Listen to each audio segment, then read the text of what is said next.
Welcome everyone to Pontos Fathom Press.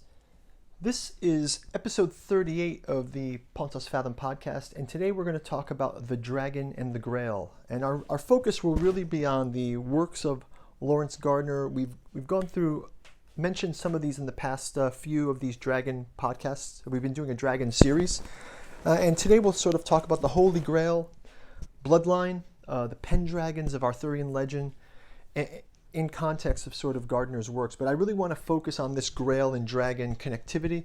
We will go through these books more on that topic, so there won't be a real view, but you'll get a good sense of, I will give you guys some sense of where these books each sit and other topics that they discuss. And also I kind of see them born a bit out of the Holy Blood, Holy Grail kind of, which started a lot of this a parallel history kind of view of things. Before we jump into the podcast, just a quick shout out to our bookstore, Pontos Fathom Press. I'm putting together, if you are a fan of the podcast, I am putting together a book version of these. I'm currently editing up the first 33 podcasts we did during the pandemic, and I've broken them into 11 sections each, kind of on themes.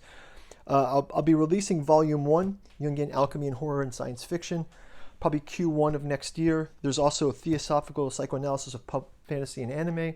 And then finally, Esoteric Anthroposophy and Occulted History. These will come out probably each quarter. I'm proofreading them now and getting them ready for these proof copies. So you can also check out our Patreon below, help to support the channel. And by all means, your comments, liking and subscribing really helps us here to produce. Also, appreciate your support, and if you ring the bell you can get notified. My publishing schedule is a little bit erratic. I was trying to get them out weekly, but I found sometimes the research takes a bit longer and wasn't quite ready to do it. So my style here is I kind of do the research, get things bookmarked, and I pretty much then unscripted walk through the material. I think that's the way I like to work. So let's jump into it. So we're talking about the Grail bloodline and its relation to the dragon. And I think when it comes to the works of Laurence Gardner, I really feel these books sort of owe a debt to Holy Blood, Holy Grail. I first came across Holy Blood, Holy Grail when I visited the Cathar Castle of Montségur. You can kind of see it here in this photo. I visited there in October 2002. Let's say October of 2002, and here's the Cathar monument. So let's just say the mystery starts, and here's actually the aerial view of Montségur in the Languedoc. There was a Albigensian crusade from Rome. The crusade was sent by papal order to basically, just like we had crusades against Islam with Jerusalem and those crusade wars in the Holy Land, there was also crusades within Europe, and the Cathar were sort of, think of them almost like a proto-Protestantism. They didn't believe in the Pope, which you can see as a problem, and they didn't even believe in priests in that sense, where they felt it was more of a direct experience between a Cathar perfecti, they would call it, someone who was on the path toward godliness. And so the Cathar religion spread throughout Europe, and this Albigensian crusade was there to stomp it out in the south of France. There's a great book I have over here also called The Crusade Against the Grail. And this was a archaeologist who was then co-opted by the Germans in their search for the holy relics. And Otto Rahn tells the story of how there's still a legend in France that Satan, when he was cast from heaven, he fell to France, into the Languedoc, and his tiara, the gems of his tiara, were somewhere hidden there. And the Pope was bringing the crusade so he could take the gems from Satan's crown and put them in the papal tiara. So this is like the kind of animosity that there was toward the Pope. And there's also the legend that kind of comes. So Holy Blood, Holy Grail is I'd call it a mystery. It starts out in the town of talking about all these trails lead to this town of Rennes-le-Château, And Rennes-le-Château has a famous Tower of Magdalene. And there was a priest there, Saunier, who became very rich. And they kind of uncover from lots of detective work, and as this book unfolds, the detective work kind of leads to this idea that Saunier got rich because the Vatican was paying him off to not reveal a secret he had discovered that had to do with the Merovingians and the Templars. And that secret was, maybe the same secret that the Templars killed. The secret was that Jesus had been married to Mary Magdalene, and they had a child, and Mary Magdalene fled to France with Joseph of Arimathea, pregnant with Jesus' child, and that there was a bloodline of Jesus. Most people know this story through its bastardized version in the Da Vinci Code, which is a fictionalized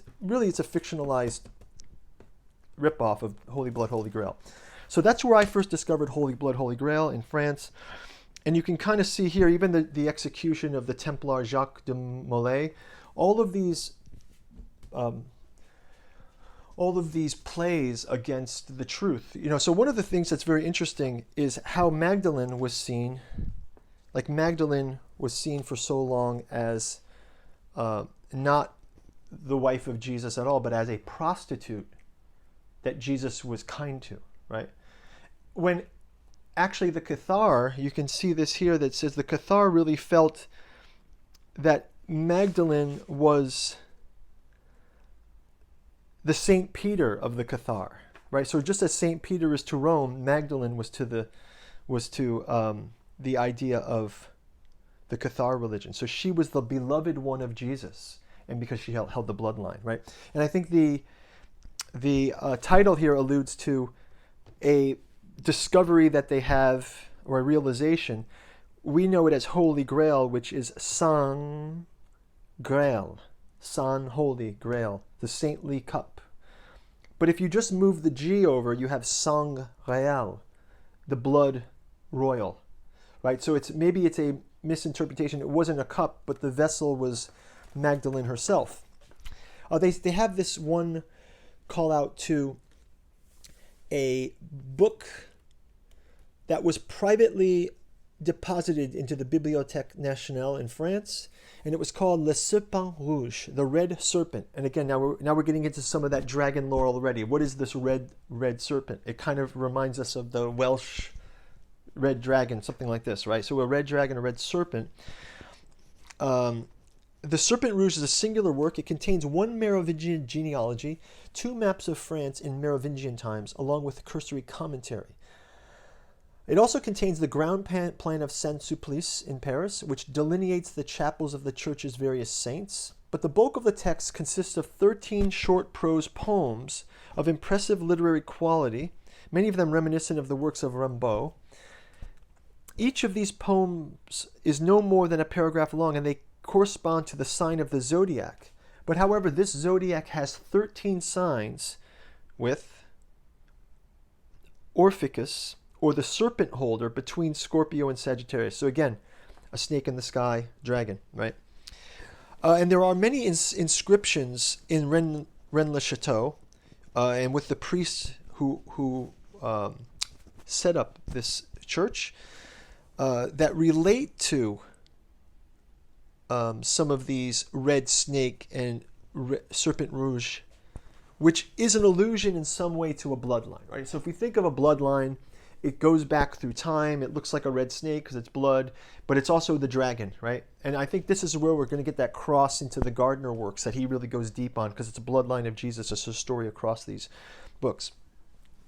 But they say, but it goes deeper than just the bloodline, because here it goes: for she whom I liberate, there wafts toward me the fragrance of the perfume that impregnates the sepulchre. Formerly some named her Isis, queen of all sources of benevolent. Come unto me, all ye who suffer and are afflicted, and I shall give ye rest. To others she is Magdalene, of the celebrated vase filled with healing balm. The initiated know her true name, Notre Dame de Cross. And the implications of the paragraph are extremely interesting. Isis is the Egyptian mother goddess, and she has a white goddess version in her. She's a white queen in her benevolent aspect.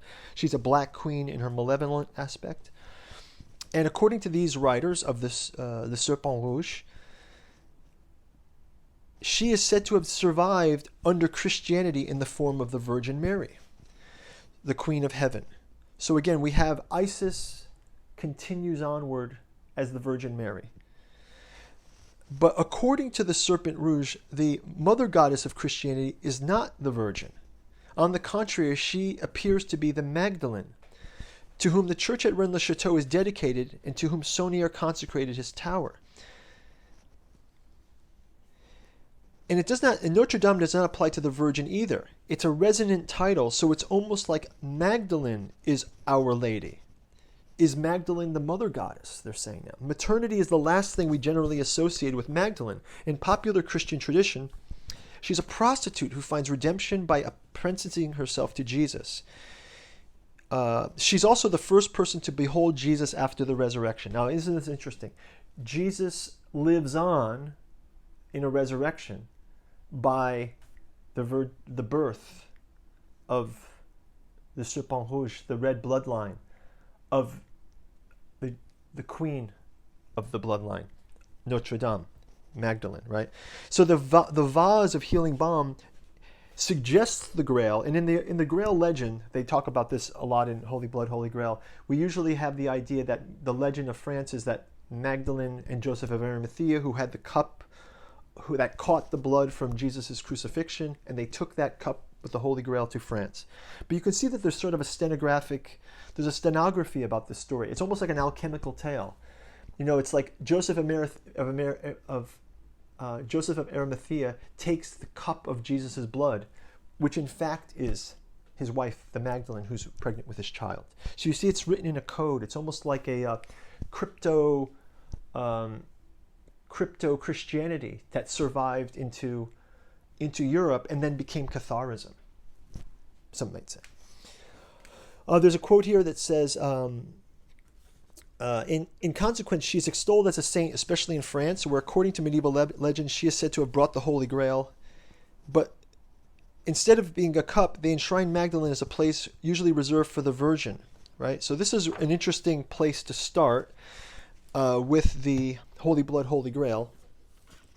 And then I think, just to kind of round out where Bajan and Lee take it, they go down to the Messianic Legacy. And in their sequel to Holy Blood, Holy Grail, and again, this kind of goes into Gardner's works too, this goes a bit more into the political side of things.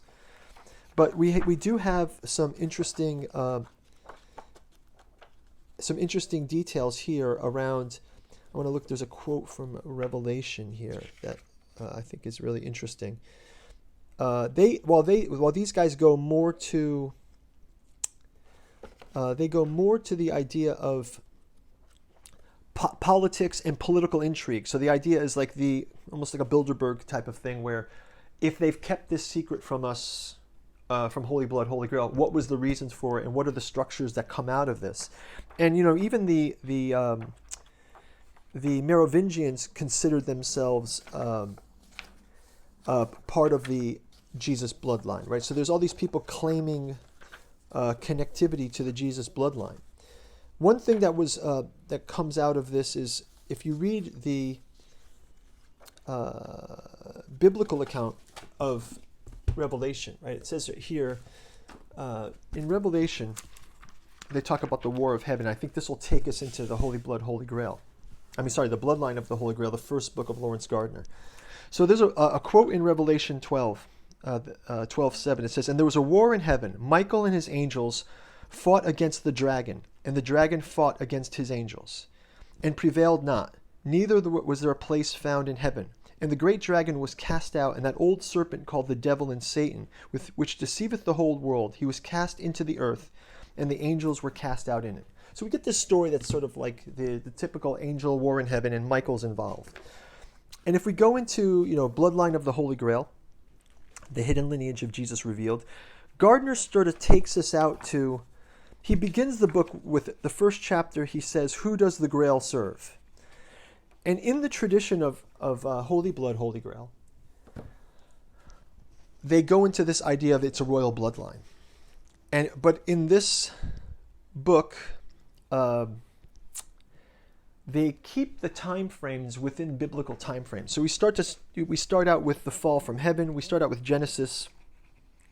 In later books, he's going to link this to Sumerian things. So, but we'll start out. We stay in the context of Judeo-Christian for the first round of this, and we're talking about in this section the early. We read that quote from Revelation where Michael and the angels fight cast out the dragon. And it says here we have encountered the fact that the angelic structure was maintained within priestly hierarchy of the Qumran community, so that the highest ranking priest was not only the Zadok dynast, but was also the archangel Michael. He was thus the Michael Zadok, or the Melchizedek. Second in ranking was Abithar, who was the angel Gabriel. But if we take a closer look at this angelic order, we see something interesting about the understanding of Jesus' miracles. The first thing to note that there is nothing spiritual or ethereal about the word angel. It means angelos, which means nothing more than a messenger. Right? So these messengers is where we begin this story, right? And if you see this idea of the purpose of this book to examine the whys and wherefore of such phenomenon, simply to present them as depicted in the ancient texts. There was a certain kind of flying chariot, the cherubim, which were accompanied by seraphim or fiery dragon-shaped auxiliaries. And it was a fearful Christian dogma of the later Roman establishment that transformed these cherubim and seraphim into the celestial angels, right? So the old form of these angels were almost dragon-like. And this will take us back again to the Sumerian world. He'll take us there later. And again, we talk about it should be, therefore, to understand the archangel Michael's battle with the dragon in Revelation 12:7, it actually corresponds to the conflict between the Zadokite succession and the beast of blasphemy, or imperial Rome. The second beast was that of the rigidly strict regime of the Pharisees, who thwarted the ambition of the Hellenistic Jews by segregating Jews from Gentiles. And this was the beast attributed to 666 Revelation. So here we have like the kind of like, we'll call it the man, right? It's like the powers that be. You have some kind of structures in place, and the idea of the Davidic, the idea of Jesus as being part of the David bloodline. So even in the Bible, we have a bloodline of David, right? So Jesus descend in Matthew, I believe it is Matthew, goes back and he descends back to David. It's at this stage that the primary aspect of the Grail code begins to emerge. For the heir to the Davidic kingly succession was not an angelic title. The king was obliged to serve the people. And it was his express duty to champion them against establishment injustice. Now here we go. It's against establishment injustice, right? Now again, we have a crusade against the people that kind of don't believe in the establishment, right? And they're wiped out. There was a massacre at Montségur, right? There's a massacre at Montségur. We have a hidden bloodline of the wife of a slain prophet with child who goes off to France, right? So these kind of idea of, this is not the story that we've been told. We were told she was a redeemed prostitute, and that the priest will tell you what to think, right? So as those secrets kind of came out, and as Holy Blood and Holy Grail said, they were even thought of as heretical, right? They were heretical in a sense. If we go back to Messianic Legacy for a second, it's an interesting read. They says if you look at the time frames of when this came out, that says, in the wake of Holy Blood, Holy Grail, certain Christians vehemently declared us, Bagent, Lee, and Lincoln, to be anti-Christian, and we can only shrug helplessly. We ourselves, we must be repeated, had no desire to assume the role of iconoclast. We simply were caught in the conflict between faith and reason. In 1982, when Holy Blood and Holy Grail was printed, the waters had already been disturbed by a fresh wave of material pertaining to the historical Jesus. Or that there were gospels other than those in the New Testament which were more or less arbitrarily excluded from the canon by councils composed of eminently mortal, eminently fallible men. So here we go. It's the establishment order of the Nicene Court, the Council of Nicaea, For example, the fact that Jesus' divinity had been decided by a vote at the Council of Nicaea some 300 years after Jesus lived. True to fundamentalism is still rabid in America, and as we observed earlier, there are still people in Britain who can ascribe a fire caused by lightning to York to God's wrath of the appointment of somehow unspoken bishop. So anyway, the idea here is just calling out this establishment thread where it's and this is why Messianic Legacy goes into a more political version. Here we go back to David is the beloved servitor of the champion of his people, and Jesus would have made a fine king. It was a royal concept of humble service that lay disciples found so hard to comprehend in their messianic leader. Peter queried the action, saying, "Thou shalt never wash my feet." And Jesus was insistent, and he said, "I have given you an example that ye should do as I have done to you." And I believe there's another gospel, and you guys can correct me in the comments. I believe there's a gospel in which Magdalene washes Jesus' feet, or he washes her feet, or they kiss, or something like one. Maybe it was one of those Gnostic gospels. So anyway, as we keep going into Gardner's work, we also cross into this idea of the Grail legends that come out. So the Grail legends, when we think of the Grail, our first thoughts aren't of Mary Magdalene as the wife of Jesus, right? That was something that came out of Holy Blood, Holy Grail, and it's something that came out of the research and similar research to Bloodline of the Holy Grail by Gardner. But I think the historical version of the Grail comes to us through the Arthurian Legends, right? So the Arthurian Legends are how we get to the Grail, right? And there in the Arthurian Legends, we have some clues, more that stenography. We've got the Pendragons, right? So Arthur is a Pendragon. His father is Uther Pendragon, right? And so we start having this concept of the Lady of the Lake, right? Our Lady of the Holy Blood is also, there's a statue of the Black Madonna that they have, Our Lady of the Holy Blood. It says here that in the Mary of the Sea image, here's a picture of the Madonna of the Sea, and it's Mary with a child, and people might think of this as the Virgin Mary with her son Jesus. But why is she going to France? No, it's Magdalene with the child of Jesus, right? So this is another kind of heraldry.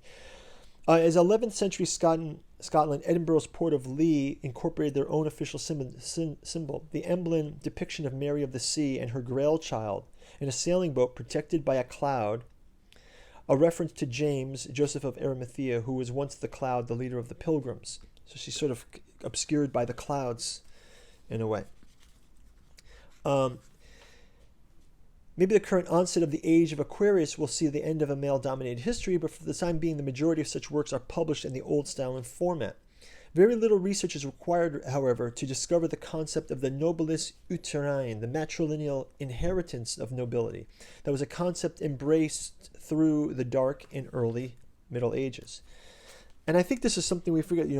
Judaism is passed on through the matriarchal line. The Egyptian Isis is matrilineal. So you get into all of this area. So if we keep kind of move forward, not only is it Mary's travel across the waters, but we have in the Arthurian legends the Lady of the Lake, right? So the Dame du Lac, Lancelot from the lake, right? This idea of the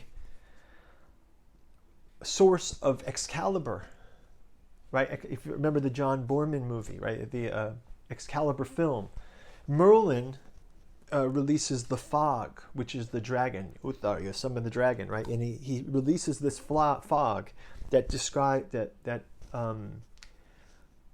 that transforms Uther to the husband of Igraine, and then he's able to this is how Arthur is. She's made pregnant with Arthur, and in that same legend, you also have in the Boorman film, the Lady of the Lake takes the sword in and out of the lake. So Excalibur is part of the lake. It's part of the waters, right? So you have the blood in the water, and again, this is Christology too, because you have Christ, water comes from his body and blood comes from his body in the crucifixion.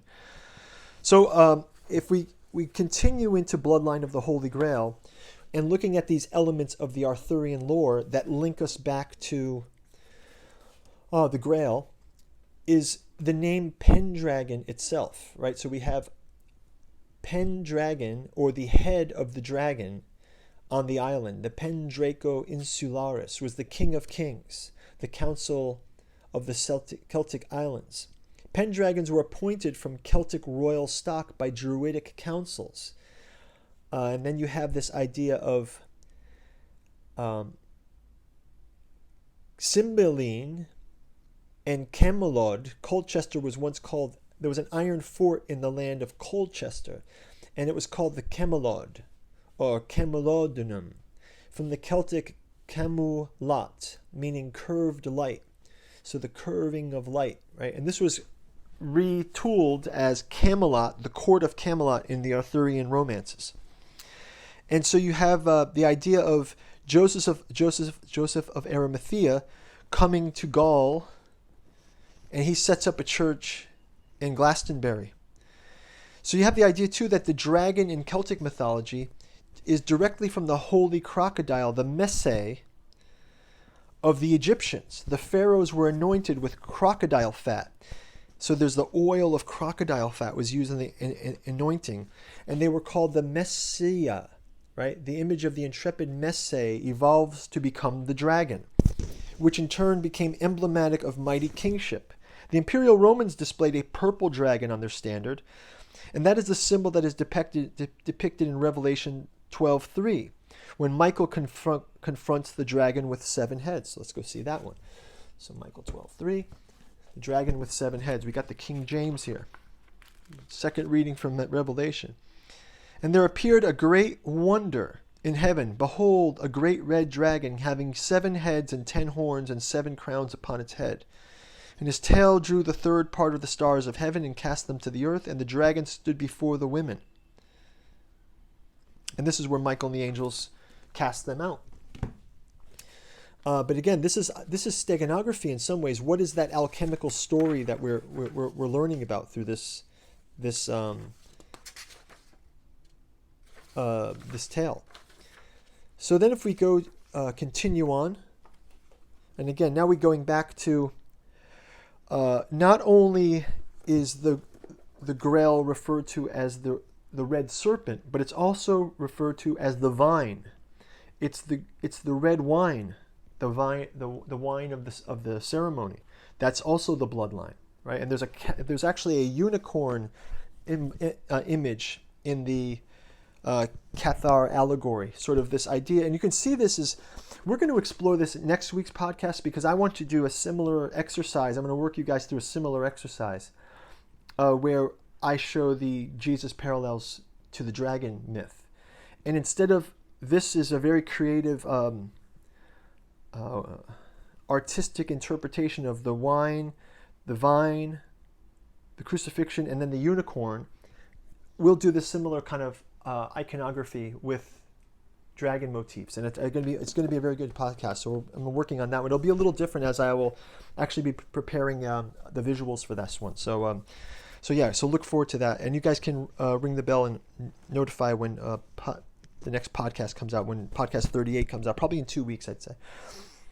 This other one is very interesting too, because now we can kind of get into some of those Gnostic origins, right? So again, we start seeing one of the Cathar beliefs was a Manichaeanism, right? So that Manichaeanism, as you know, is another heresy. The Manichaean Heresy, if we look into the Manichaean Heresy, the idea of Manichaeanism was that the devil and God are actually warring inside of men. And it's through the human, and we'll call it the Cathar Perfecti, where we perfect ourselves, right? And this kind of goes back to that great book by Yogananda, our friend Yogananda, who says, the second coming of Jesus is within you. So it's when you adopt the Cathar Perfecti, that's when you are Christ-like. You're taking the Logos into you, and you're discerning the right ways from the wrong ways. And this is how we keep the world moving, right? So it's not that God, we're redeeming Satan through the Manichaean heresy, and it was quite a heresy, right?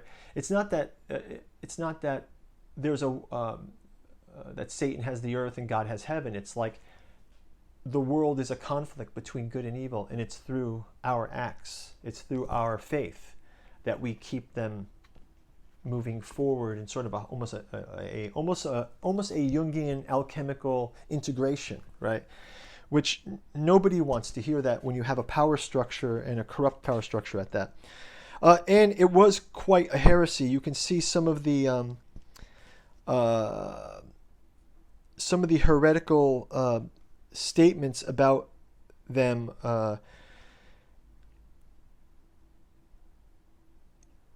Eusebius was commenting upon the Manichaeans, of which the Cathar were Manichaeans, and it was made a heresy. And this is how Eusebius talks about the error of the Manichaean heresy. He says, in the meantime, that madman Mani is the Persian or Semitic origin, as he was called, well agreeing by nature for his demonical heresy, armed himself by the perversion of his reason and the instruction of Satan to destruction of many. He was a barbarian in his life, both in speech and conduct, but in his nature as one possessed and insane. And accordingly, he attempted to form himself into a Christ, and then proclaim himself to be the very Paraclet in the Holy Spirit, with all that was greatly puffed up by his madness.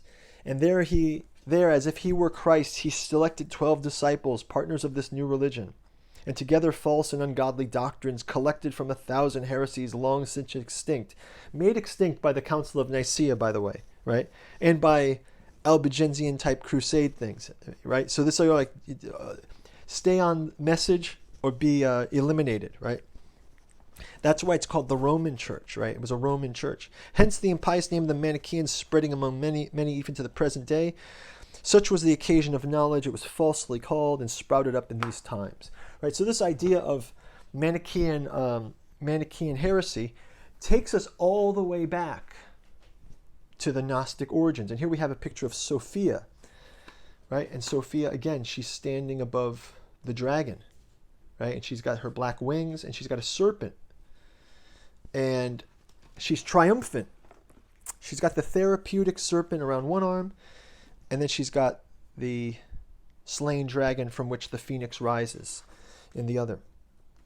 And interestingly enough, here we have a picture of the Pendragon Castle near Cumbria, the ruins of the Pendragon Castle. And then we have this final image that's another image of Sophia, again with the dragon. And you see how the dragon is between the world. It's the split world. And when we talked about dragon and Saturn, we talked about the north node and the south node astrologically of the dragon head and the dragon tail. And you can see floating above this Sophia with the sword, again, an allusion to Excalibur perhaps, right? So, and then similarly to those topics, Gardner goes into the other kind of, who were the people that were the heretical movements throughout history. So we have and he takes us up to the Rosicrucians. But he does so by talking through the Cathar, right? We have the Cathar idea of that we discussed. And then he talks to us about the Templars. So it says, the Rosicrucians, as they were styled, had a rosy cross. Now again, we have this rose concept, which is red, and then you also have that serpent rouge, right? So you have this idea of the Sacred Heart of Jesus, perhaps. The Rosicrucians, as they were stylized, preached liberty, fraternity, and equality, and they were constant challengers of tyrannical oppression. So again, this theme of against the tyrannical oppression. In the time, they were destined to the environmental of both American and French revolutions.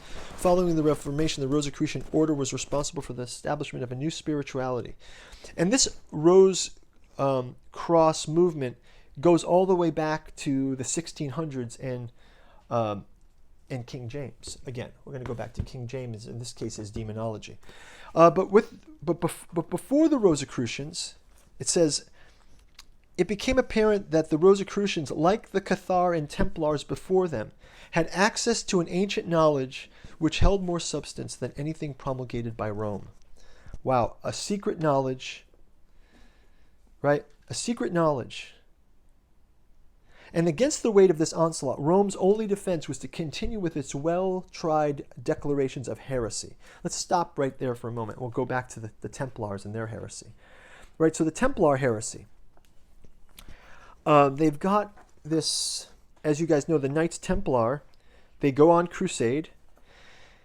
And there's many theories about why the Templars were persecuted. And part of they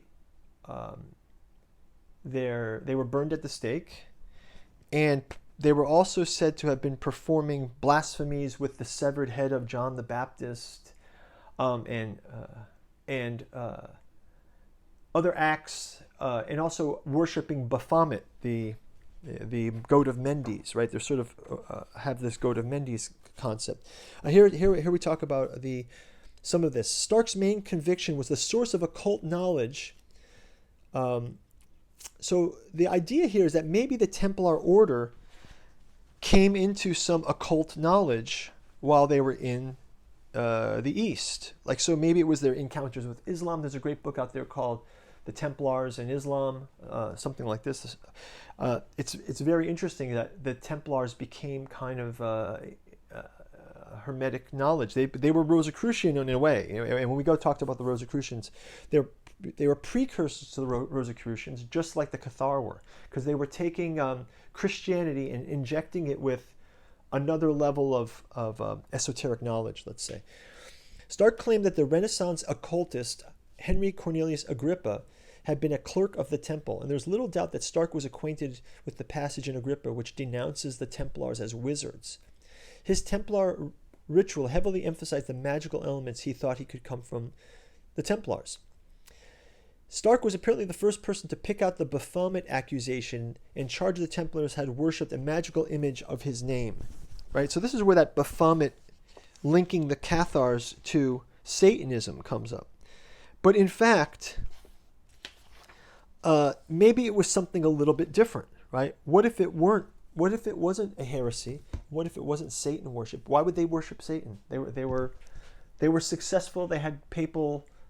They were funded by the Vatican, right? And then they came into riches from the Crusades. So yeah, from the Cathar Mystery, we kind of keep going into this idea of how that kind of anyone who steps out of the Roman order, whether it was the Cathar or the Templars, or then by need to create the Rosicrucians to again stand against this order. And at the same time, it's not, if you think of Jesus in the David bloodline, Jesus is, a servant of the people. And when things aren't serving the people, these groups seem to rise up and then get stomped down. It keeps going here. Threats of violence were issued against anyone who opposed the Catholic doctrine. In fact, a new charge has been found, a charge that was not so lightweight, that of heresy, but is sufficient of the past. The opposers of Catholicism, in whatever form, were therefore specifically defined as devil worshippers, and the hammer of witches Inquisition was implemented against imagined satanic conspiracies fronted by sorcerers and witches. So you were either a heretic, you were either a devil worshipper, and so a series of ludicrously tragic trials and tests were devised to root them out. In the midst of this, the Puritan sect became politically aligned to the Roman strategy, implementing their witch hunts in England and America. Over a period of some 250 years, around 1 million innocent men, women, and children were murdered by the delegated authorities of the witch finders. Wow. So again, if we go quickly to King James's demonology, what's interesting in this little passage I found was how it seems even King James was sort of maybe fearful as a king. He commissioned King James Bible. At the same time, he also wrote the demonology, and it's talking a bit about, again, kind of a revisionist history in a way, where you see here origins of things like Gardner's work. So he says, giving the study and practice, we well know that before ever the Spirit of God began to call to Moses, he fled out of Egypt, being 40 years of age, for the slaughterer of an Egyptian, in his good father's land, first called by the flaming bush, having remained there another 40 years in exile, so that he had been the wickedest man in the world before, and he'd become a changed and regenerated man. So he's sort of saying like, well, Moses started out as an Egyptian. That's kind of, he was wicked, and then he was found, right? And a very little of old Moses remained in him. Abraham was an idolater in Ur of Chaldea before he was called. So again, now we're back to Ur. So even King James is referencing there's an Ur connection, but he's calling him an idolater. But maybe that's part of the power structure, right? And then lastly, Paul was called Saul, the persecutor the persecutor of Christians, and then he had his moment on the road to Damascus. And then it says, what punishment do you think merits these magicians and necromancers? And then the response is, I like no doubt the sorcerers and riches merit, and rather so much greater as their error precedes the greater knowledge, and so draws nearer to the sin against the holy oversees them, which is seen by the miserable end of many and asks counsel of them. For the devil has never better tidings to tell any than he told to Saul.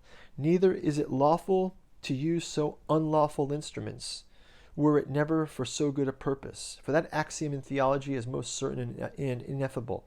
Evil is never done, and thus good may happen. So this call to the persecution of the witches, and also sort of showing a lineage through Egypt and Ur, is something that's going to continue in the works of Gardner, right? And again, we're talking again about the Order of the Rose Cross. We see here, it says in 1614, 1615, two tracts were known as the Rosicrucian Manifesto. And if we look at Francis Yates' Rosicrucian Enlightenment, I've got a small piece here that pulls in the dragon again. One of the striking scenes, this is a sort of an alchemical series of images from Bohemia. So they're going to talk about Rosicrucian imagery, right? So we can think of the Rosicrucian components as injecting another level of spirituality to the already Christian myth. You know, there's all sorts of Christology, Mariology, and these things, but the Rosicrucians sort of sought, sometimes with fiction, or maybe what was more like alchemical stenography, right? So the alchemical formulas of a white queen. Does a white queen refer to the lineage of Isis, right? Is that a reference kind of to the Magdalene? Just like the Red Serpent is a lineage to the bloodline of Jesus, right? It says Red Serpent. You don't see Jesus there. You don't see Mary Magdalene, but now you know the story, right? So here we're talking about a vision of a glorious lion, nimmed with light, stunningly victorious. Behind him, another lion is fiercely attacking a snake, and the snake, which has been chopped in pieces, is seen in the sky below a star. This may possibly be an allusion to the new star in the constellation Serpentarius, referred to in the Rosicrucian Fama. Again, the Rosicrucians adding another sign to the zodiac about a serpent. Okay, and here you have a picture of that. I'll show you that lion triumphant. So here we see the lion triumphant. There's a lion hacking a sword. Again, the sword slaying the dragon. The Michael lion, like the Michael lion knights, Michael.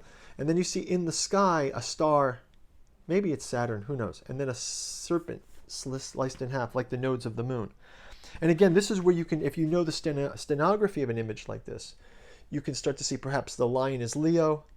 Perhaps the slaying of the sword is St. Michael. Perhaps this is the north and south crux of the lunar nodes, the parts of fortune, and maybe the star.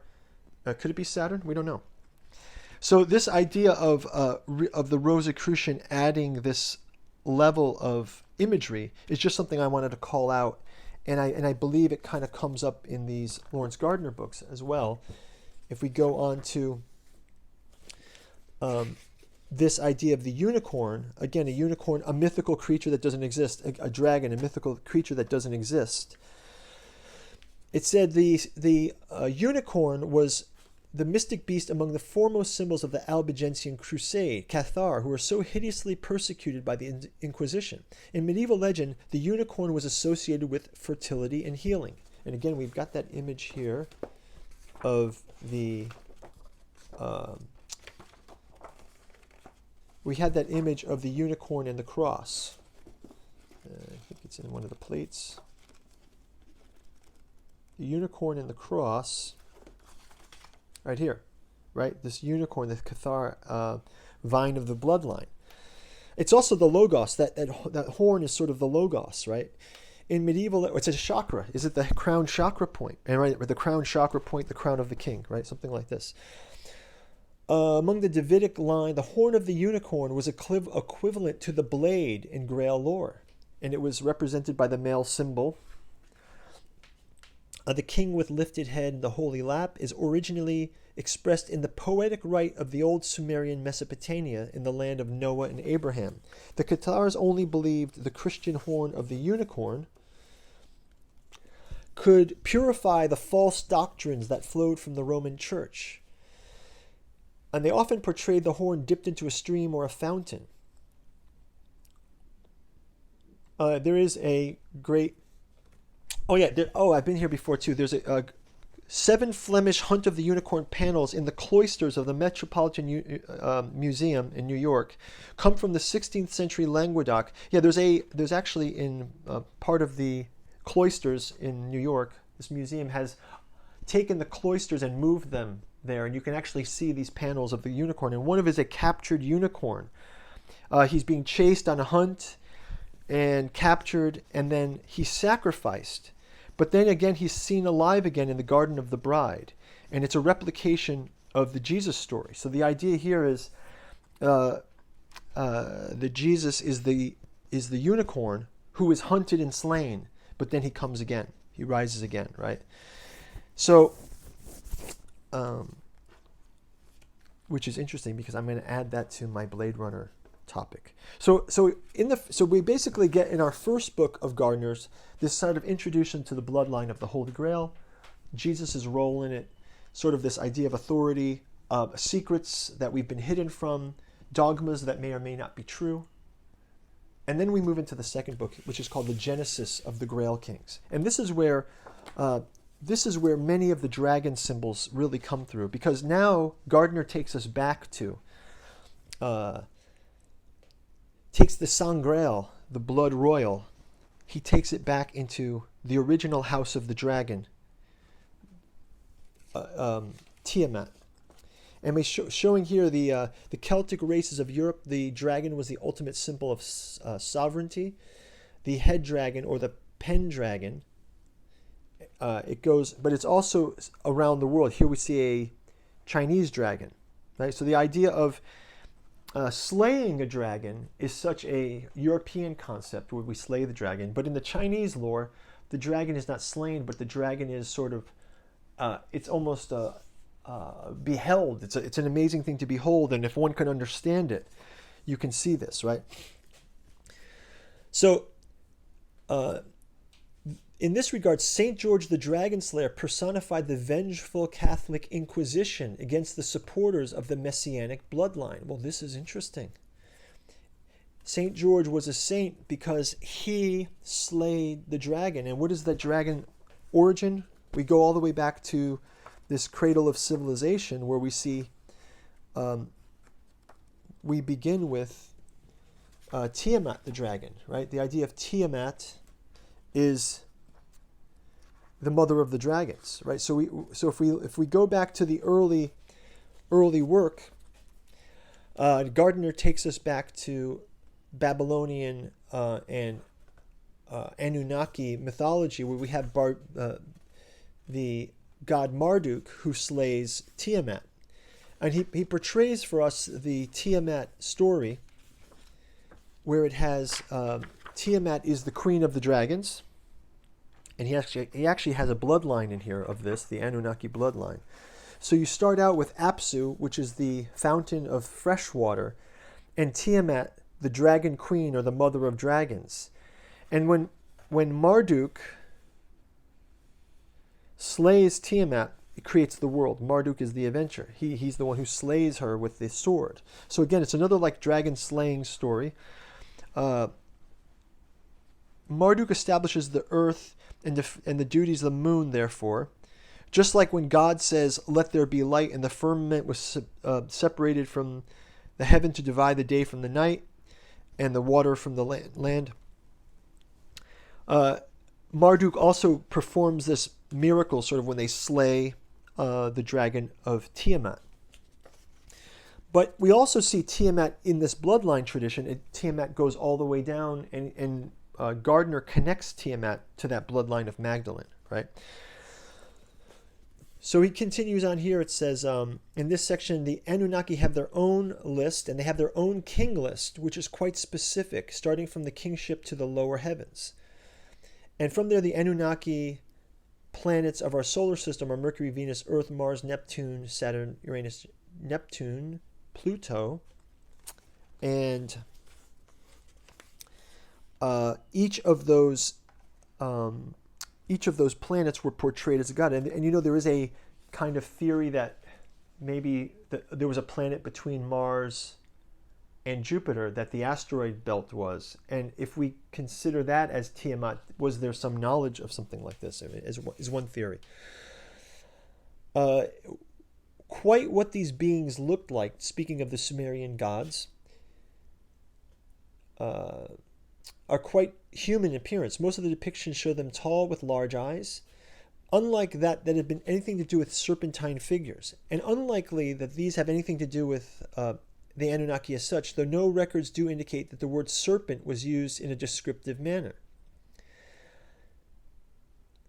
With the Nun Kursag described the Karsag epic as the serpent lady.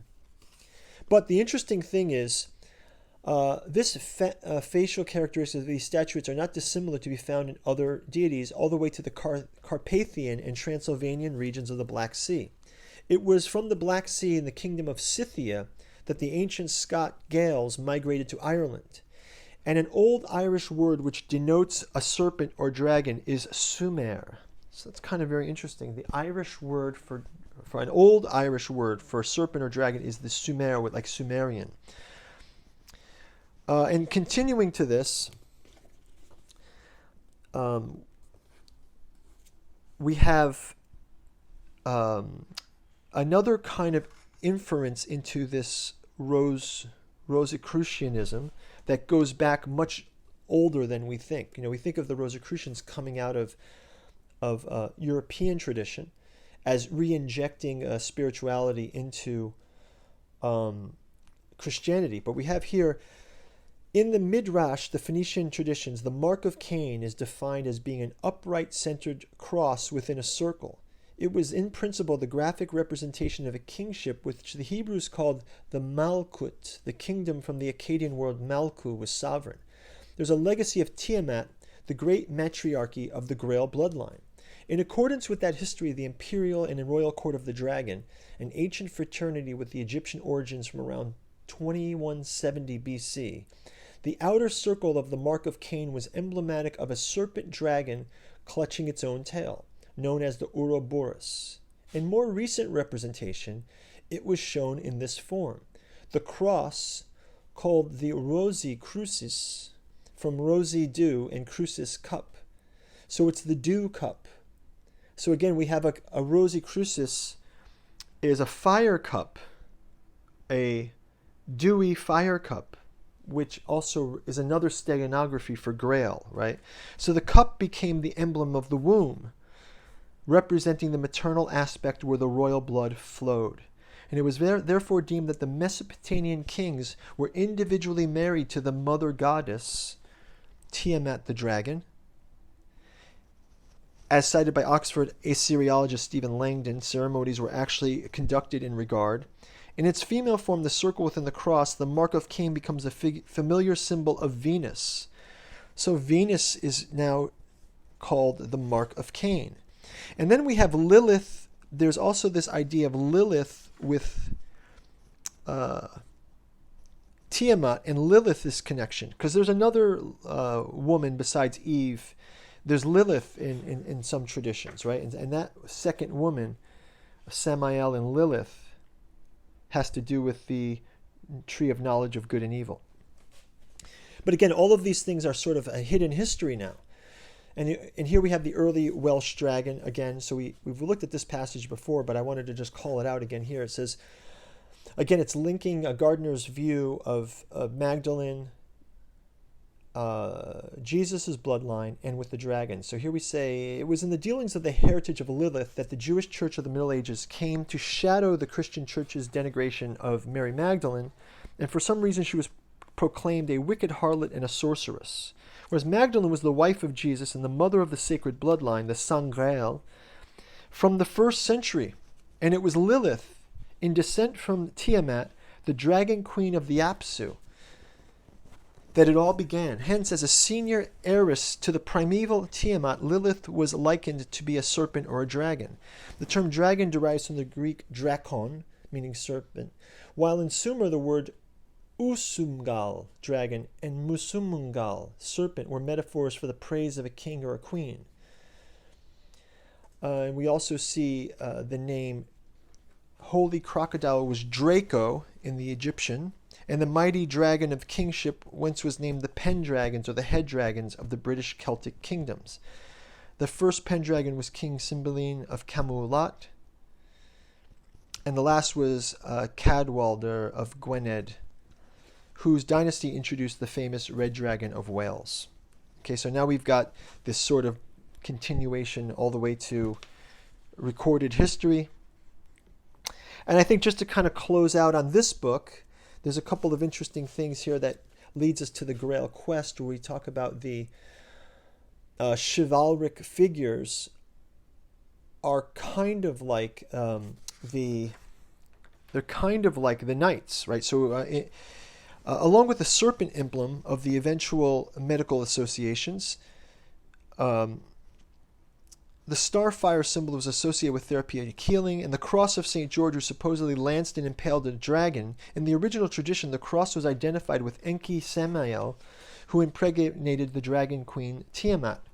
Such bloodlines are, by their very nature, matrilinear, and it's no coincidence that the mother of the animal kingdom is generally referred to as the dame against the paternal sire. And this dam was the word for blood. So it's the familiar styles of sir and dame. The dragon was manifest in the Draco constellation, known as the serpent in the sky, right?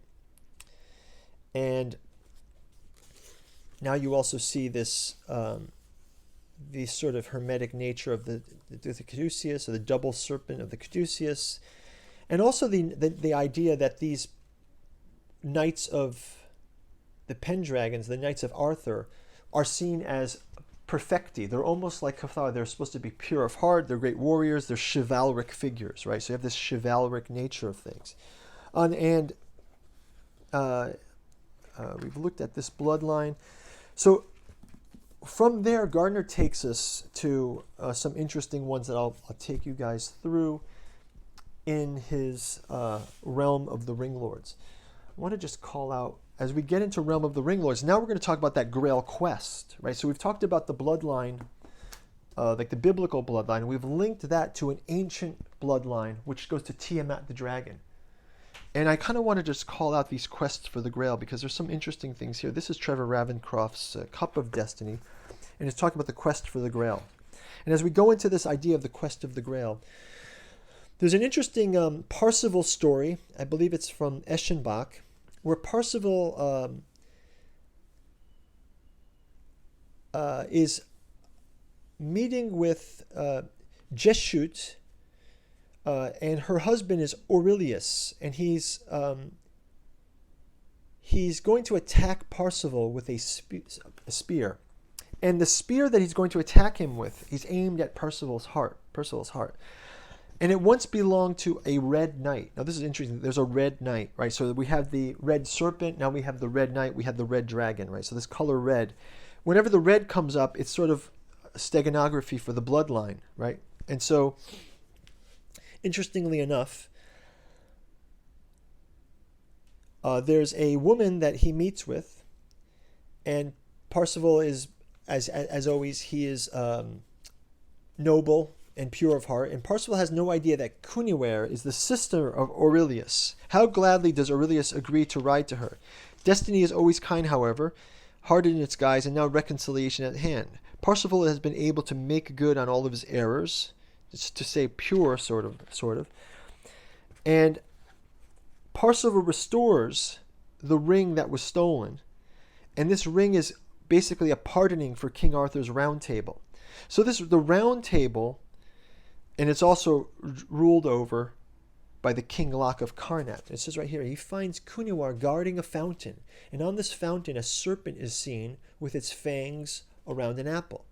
And a dragon hovers above the fountain as if it's in flight, but is firmly secured there by 4 ropes. The Duke recognizes the dragon figure as similar to that which he wore on his shield, and thus he recognizes his sister. His wife in this version is called Jesut of Carnat because her father was King Loch of Carnat.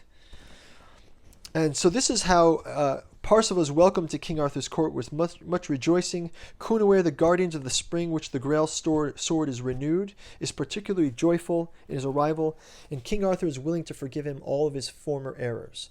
So here we have this kind of transformation through Parsifal of carrying out a task. He would never be able to return to the Grail castle, and he could never become the Knight of the Grail. But it is here that the divine guidance does not forget him. Its most unlikely savior draws near. How strange a being is a man. He's apt to complain about the hard blows of destiny. So it happens with Parsifal. He ought to recognize it was a good angel appearing, but he could not see through the disguise. This concept of things being hidden in the Grail legend, right? So this is that Grail quest that will lead to, in the last book, The Realm of the Ring Lords, the myth and the magic of the Grail quest. So again here we come to this same symbol that we saw in the other volume. This idea of Lilith and Sophia,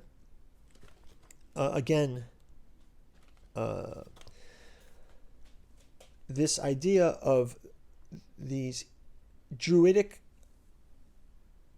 wisdom of the dragon he talks about. It says the ancient Mesopotamian dragon, the Mushas, was a 4-legged monitor or sacred crocodile, but subsequently early heraldry the dragon was depicted as a serpent with the wings of a swan, sometimes the wings of a bat.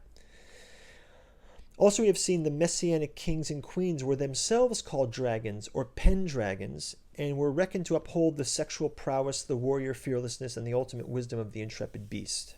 So this is like they emulating the dragon. And there was also a noblesse with it, and again we have the titular distinction. The wing-like garb also became relevant to the artistic portrayal of angels, so it is identified their ability to transcend human normality, while the titular title, the Merlin, was indicative of a high-flying, far-seeing falcon. Right, so this idea in the genesis of the Grail Kings, we saw how the early Mesopotamian kings of the Grail bloodline were supplementally fed with the lunar essence of the matrilinear dragon queens, the menstrual extract of the Anunnaki goddess, which became known as Starfire. And this is also defined as mitochondrial DNA, while also embodying endocrinal substances that would heighten the recipient's qualities of awareness and perception. It is from this very tradition of Lili, Lilith, Lulua, Lilitu, and Lilet that the family name of Dulac became prominent in Arthurian lore. So this is a callback to Lilith, known as the dragon's blood. It was a plant called the lily or the dragon's blood. And alongside the Grail dynasty, there were various styles of House del Aqua, like Delac. So we have Delac and Dulac, and also the Rosicrucis. It can be accordingly seen that the styles of Dulac and Delac are certainly synonymous to the dragon and the Grail. And you see this even in the Song of Solomon. Again, the steganography returns, I am the rose of Sharon and the lily of the valley, right? The lily and the rose stylized as Dulac of the dragon blood and Delac of the waters. Okay. So now we keep going. continuing this realm of the Ring Lords. He actually calls out things like the Lord of the Rings as well in this book. So the idea of the most popular Grail stories are the Arthurian tales of Guinevere's Golden Ring and the Ironclad Ring of Camelot, the Knights of the Round Table. So that the Round Table is the ring, and those 12 disciples, again, it's a Christian allegory, right? It's Jesus and his 12 disciples. And that same heresy that was called out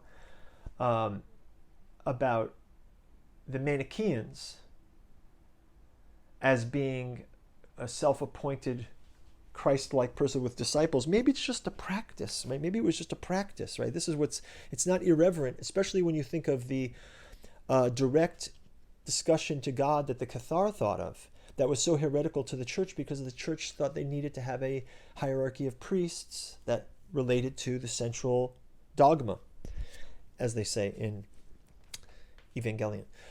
So we have again in the Enuma Elish, Tiamat is described as she who bore them all. And this predates Genesis by 2,000 years. Tiamat appears to have no particular place in recorded time, but she is wholly associated with the eternal deep ocean. She was likened to the mighty sea serpent who rode the waters like the Holy Spirit, opening the book of Genesis, and as such she was venerated as the dragon queen. Okay. So from the dragon queen, let's move into Excalibur and the Red Dragon. So we talked about the Scythians before. The Samartians were akin to the Scythians. And in Arthur's legendary sword Caliburn or Excalibur, it's like Celebrimbor, right? From Tolkien world. It was one of the best known tales of a Scythian sword mythology, and it worked its way into Malory's famous 1485 Mort d'Arthur. The knights disobey Arthur in the same manner, and we eventually casting Excalibur into the water, the sword is mysteriously caught by the Lady of the Lake, the Dame du Lac. And there's some history here that links this to the Pendragon of the Dragon Flag of Wales. And we have King Arthur and the Britons. And then we talk about this Pendragon deceit, right? The Pendragon deceit. Because of King Arthur's senior descent in the Albigensian lines of the Milesian Scots in the Grail house of Avallon de l'Acque, his tradition suffered in such a way of Melusine, with various kingly dynasties claiming their fictitious descents from him. Arthur's father was the terrible Pendragon, or the Uther Pendragon. Uther meaning terrible, right? He was the 18th Pendragon of England. And Gardner provides bloodlines to all of these characters. I mean, this is just a massive book of bloodlines in the end.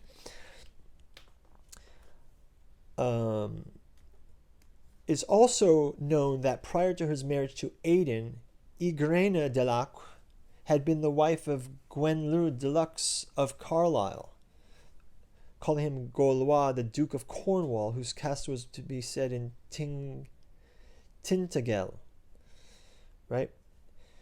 And it was one of the first that came into England with William the Conqueror. The significant mention of Uther Pendragon did not occur for more than 300 years. Quite suddenly, it has a second useful purpose from that dynasty. The Pendragons.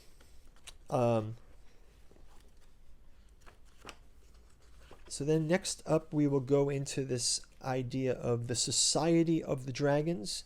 So now as these tales begin to evolve, we come across an interesting idea of Vlad the Impaler as being the part of the history of the dragon line. So this Society of the Dragons, a Dracula is a pun on Dragul, right? The sobriquet Dracula is actually the Dragul, which is the dragon. And you have here he Dracula. This is from a little quote that Gardner quotes from Bram Stoker. So he's talking about Bram Stoker immediately transformed his Austrian Count Vampire to the Transylvanian Count Dracula. He uses the Wilkinson text to good advantage by ascribing information to the words of his scholarly Dutch vampire hunter, Dr. Abraham van Helsing. He, Dracula, must indeed have been that voivode Dracula who won his name against the Turks over the great rivers of the frontier of the Turk lands. If it may be so, for he was no common man, for at that time, for centuries after, he spoke as the cleverest and most cunning, as well as the bravest sons of the land beyond the forest. I have many friends, Aramaeus of Budapest University, to make his record, that he tells me of what Dragul must have been. He must indeed have been the voivode Dracula who won his name against the Turks. So this idea of the Society of Dragons has some reality to it, but again, it was couched in this mythology of a vampire cult. But again, vampires drinking of the blood. Is this the bloodline again? Are we back to the bloodline? Is this the Red Serpent? Right, all that connection. So it's in the casting of the vampire as a scary monster, or as a heretic, or as a witch. This time it's a steganography that hides the bloodline within its bold, undead kind of iconography, right? So the idea is it's hiding it in plain sight by making it a scary concept, right?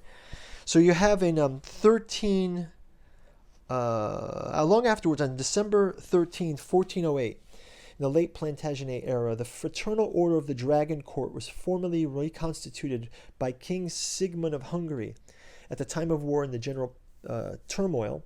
Having inherited the ancient legacy in 1397, he drew up a pact with 23 royals within the Societas Draconis, the Society of the Dragon, in the style which would be Order Draconis, the Order of the Dragon. And so from here we go into this idea of Vlad's legacy goes down into Hungary and Budapest, and this and then this kind of also falls into these bloodlines of the authors and things like this, sort of self-serving thing. But finally, I wanted to close out with this painting that was very interesting, this Grail code. Again, hiding these things in clear sight, right? So the idea is we've talked about King Arthur, we've talked about Dracula, we've talked about the bloodline of Jesus, we've talked about the Holy Cup as a bloodline, and also the mythologies of the quest of the cup. It superimposes these layers of Rosicrucian sort of, I want to say it, almost like a spiritual science, an encoded alchemy, an alchemical spiritual science on top of the Christian myth, so that it actually is building upon it, like the unicorn horn spiraling upward. So we have here, there's a painting here in context. It says, during the course of our research into fable and folklore, we've talked about Robin Hood, King Arthur, Lorna Doone, Count Dracula, and we find that there's a substantial veiling by those who fought to preserve history in the fate of the suppression of these kind of ideas. So there's certain ideas that are being suppressed, right? The Council of Nicaea suppresses books of the Bible. Magdalene, her story is changed. There's some retconning going on with Jesus and Magdalene. Then we retcon forward, and we start seeing, the whole Christian allegory becomes an Arthurian allegory. Again, retconning the Holy Grail in another layer of stories. And these layers of stories are sort of building on each of them. And I think I'll explore this in our next podcast when I do the Dragon Christ parallel. You can see where it's going in a similar way. And we'll do it we'll call it like a world building exercise, or let's say we're writing a fiction novel like the Dragons of Christ, and we'll call that the podcast. But you'll see I'll work through it similarly to the way the unicorn was used to symbol both the bloodline and Jesus and the ascent through the horn of Logos, sort of. But it says here there's an allegory portrayed in Sir Peter Robeson's painting, The Portal of the Twilight World. Here, beyond the slumber of our hitherto complacency, is a wealth of knowledge and enchantment from which we have been strategically separated by those who would otherwise have vested interest, those who have presented themselves as our guardians, but have in fact been our mind-bending manipulators. They have confined many of the most intriguing aspects of our heritage to a netherworld of supposed illusion and fantasy, while following a course of calculated and generally fabricated indoctrination for the purposes of maintaining a self-serving control.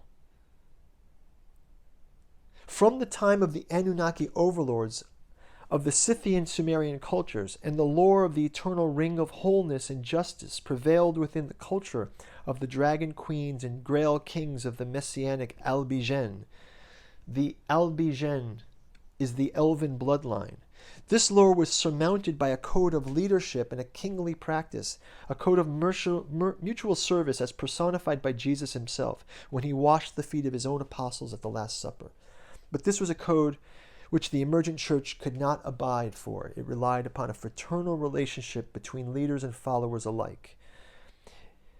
In order for the church to maintain its regime of power, the code and its supporters had to be destroyed, a destruction largely facilitated by the fraudulent donation of Constantine, which establishes a church prerogative that survived centuries to the present day. And it used things like the Grail subject matter, witchcraft, Satanism. They've used all of these things.